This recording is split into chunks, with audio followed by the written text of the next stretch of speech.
नमस्कार, news wing TV में स्वागत है आपका। मैं हूं रफ़ी समी। जैसे ही झारखंड विधानसभा चुनाव को लेकर बिगुल बजा है, हम कह सकते हैं भारतीय जनता पार्टी को झटकों पर झटका लग रहा है।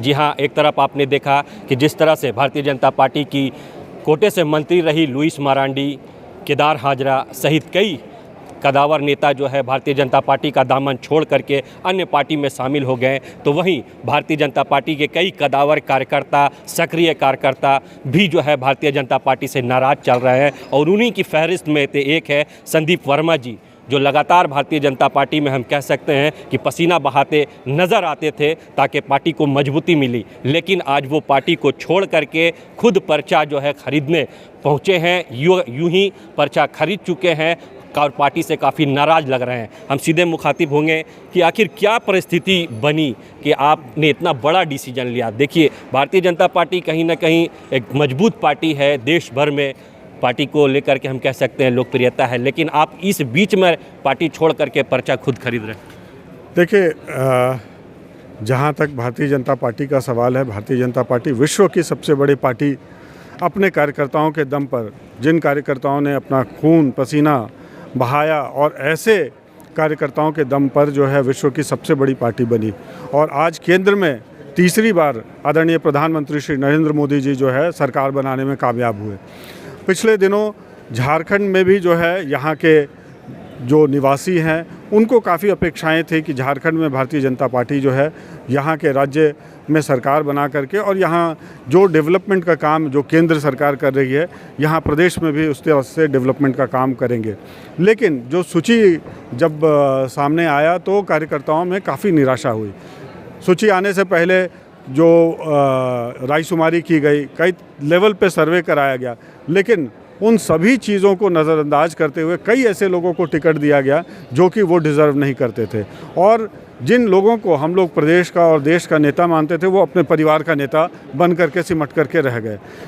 उससे यहाँ के कार्यकर्ताओं में घोर निराशा हुई और मुझे लगता है कि यही कारण है। मैंने कई सवाल किए अपने संगठन में जो अभी भी अनुत्तरित है, और इस कारण से मैंने ये डिसाइड किया कि मैं जनता की आवाज़ बनूँगा। चूँकि रांची विधानसभा जो है वो 1996 से ही हमारे जो विधायक श्री सीपी सिंह जी हैं वो यहाँ पे नेतृत्व कर रहे हैं, यहाँ के विधायक हैं। लेकिन जो डेवलपमेंट का काम होना चाहिए, आज आप जब यहाँ आते हैं तो घंटों लग जाता है आपको एक जगह से दूसरे जगह जाने में। जिस तरह यातायात की असुविधा है, जिस तरह से यहाँ पर आप गर्मी के दिनों में देखेंगे कि वाटर लेवल नीचे चला जाता है और राजधानी जैसे जगहों में पानी के लिए लोग त्राहिमाम करते हैं, जिस तरह से गर्मी के दिनों में यहाँ पावर कट होता है, घंटों जो है ब्लैकआउट हो जाता है, जिस तरह से यहाँ पर हेल्थ की सुविधा में बढ़ोतरी होनी चाहिए थी, जो परेशानी आम लोगों को हो रही है, उन तमाम परेशानियों को देखते हुए मुझे लगा कि यहाँ परिवर्तन जो है करना आवश्यक है। लेकिन जो यहाँ की स्थिति दिखाई दी, 6 टर्म होने के बाद भी 7वां टर्म देना, ऐसा कोई काम मुझे नहीं लगता है कि उनके द्वारा छूट गया होगा, जो अब नए विज़न के साथ जो है रांची को फ़ायदा हो जाएगा। सिर्फ और सिर्फ संतुष्ट करने की राजनीति से अगर काम करना है तो मुझे लगता है कि मेरे जैसे कार्यकर्ता को सामने आकर के सामना करना चाहिए। आखिर क्या लग रहा है आपको, उनको फिर 7वें टर्म क्यों दिया गया? कुछ तो पीछे रीज़न ऐसा लग रहा है। नहीं, कोई वजह ऐसा लगता नहीं है। और पिछले ही बार जो वोट का अंतर था बिल्कुल हार के करीब आ गए, 5000 का अंतर था। और मुझे लगता है कि जो लोगों में आक्रोश है, इस बार जो परिणाम आएगा वो परिणाम जो है वो काफ़ी जो है वो मुझे लगता है कि उनके खिलाफ जाएगा। संदीप जी, ये तो रहा रांची सीट को लेकर के, लेकिन जिस तरह से आप भी देख रहे हैं हुसैनाबाद के भी कार्यकर्ताओं में नाराज़गी है, ईचागढ़ के कार्यकर्ता जो प्रदेश मुख्यालय पहुंच गए थे। इस तरह जो हमारा सर्वे वो भी बता रहा है कि काफ़ी नाराज़गी कार्यकर्ताओं में बना हुआ है बीजेपी के। आपको क्या फीडबैक मिला है? नहीं, तभी तो मैंने ये सारे सवाल उठाए। और मुझे लगता है कि हम लोग वर्षों से पार्टी की सेवा करते रहे हैं, तो तकलीफ़ होता है कि जब पार्टी को इस तरह से नुकसान पहुंचाया जा रहा है और जो नेतृत्व है उस बारे में चर्चा करने से भाग रहा है। मुझे लगता है कि इस बारे में चर्चा करनी चाहिए, क्योंकि जो एक एक ईंटा रख करके जो भवन का निर्माण किया गया, जिस तरह का जो आज पार्टी जिस स्वरूप में पहुंची है, पिछले बार हम लोग कुछ गलतियों की वजह से ही यहाँ राज्य सरकार रहते हुए बाहर हो गए थे। आज अगर हम लोग फिर से उसकी पुनरावृत्ति करेंगे तो मुझे लगता है कि सरकार बनाने से दूर रह जाएंगे। लेकिन पुनरावृत्ति तो हो रही है, कहीं ना कहीं आप भी देख रहे हैं।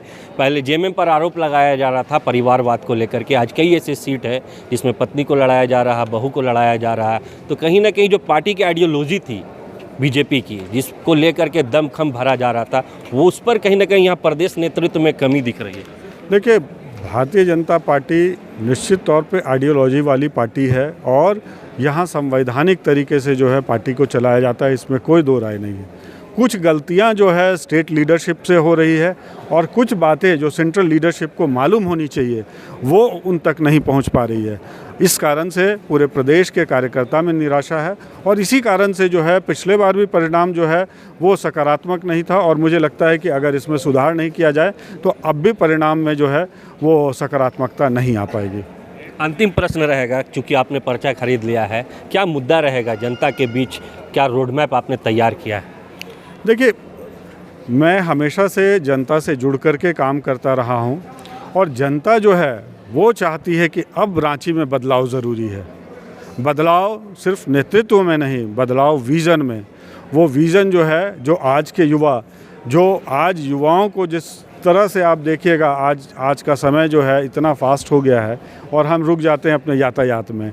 आज जो है पूरी दुनिया जो है वो आगे बढ़ रही है। हम लोगों की रांची पूरे प्रदेश की राजधानी है, उसको किस तरह से नया स्वरूप दिया जाए, किस तरह से हमारे यहाँ युवा बेरोजगार जो भाई हैं, कई बार आपने देखा होगा कि आज कई सारी परीक्षाएं नहीं हो पा रही हैं जिसके कारण उनको अन्य रोजगार का साधन जो है खोजना पड़ रहा है, काफ़ी दिक्कतें आती है।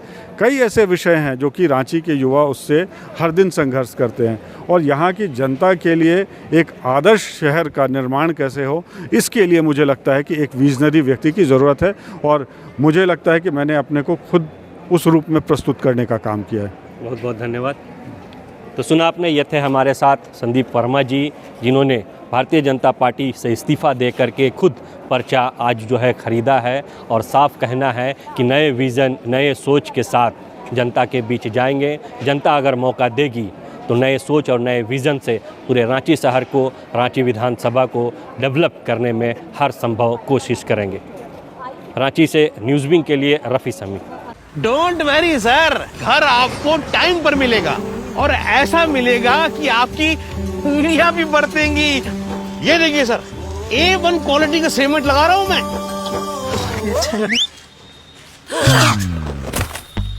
मजबूती का सारा ठेका हम ही लिए हैं का? अरे बॉडी विदाउट स्ट्रॉन्ग बोन किस काम का? देखिए, मजबूत घर चाहिए तो अच्छे सीमेंट के साथ अच्छा सरिया भी लगाइए, तभी तो ऐसा घर बनेगा जो